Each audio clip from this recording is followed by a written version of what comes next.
500 आणि 1000 रुपयांच्या नोटा रद्द केल्याचा मोठा परिणाम बाजार समित्यांवर झाला। व्यापारी वर्गाकडे शेतकऱ्यांना द्यायला छोट्या स्वरूपातलं चलन नसल्याने लासलगाव कृषी उत्पन्न बाजार समिती अनिश्चित काळासाठी बंद करण्यात आली आहे। कृषी उत्पन्न बाजार समितीचे सभापती जयदत्त होळकर यांनी ही माहिती दिली आहे। चलन तुटवड्यामुळे लिलाव बंद राहिल्यास तिथल्या शेतकऱ्यांच्या माल विक्रीची गैरसोय होते।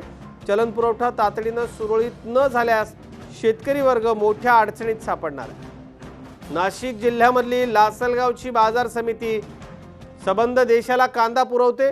इथे जर हे व्यवहार बंद झाले तर सबंध राज्यातल्या मार्केटवर याचा परिणाम होण्याची शक्यता आहे। नाशिक जिल्ह्यामधला शेतकरी हा मोठ्या प्रमाणावर शेतमाल पिकवतो, पण गेले काही दिवस या चलन तुटवड्यानं व्यवहार ठप्प असल्यानं शेतकरी हवालदिल झाला। वाशीच्या कृषी उत्पन्न बाजार समितीतही माल फेकून देण्याची वेळ आली होती। केंद्र शासनाने 1000 आणि 500च्या नोटा बंद करण्याचा निर्णय घेतला।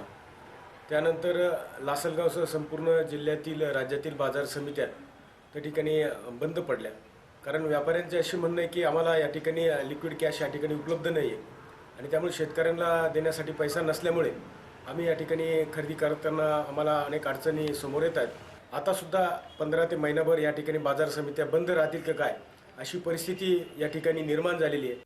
मार्केटमध्ये पैसा उपलब्ध नाही, व्यापारी माल घेत नाही, तरी आमचा माल शेतकऱ्याचा लवकरात लवकर घेण्यात यावा, तसेच आमच्या मालाला योग्य भाव देण्यात यावा।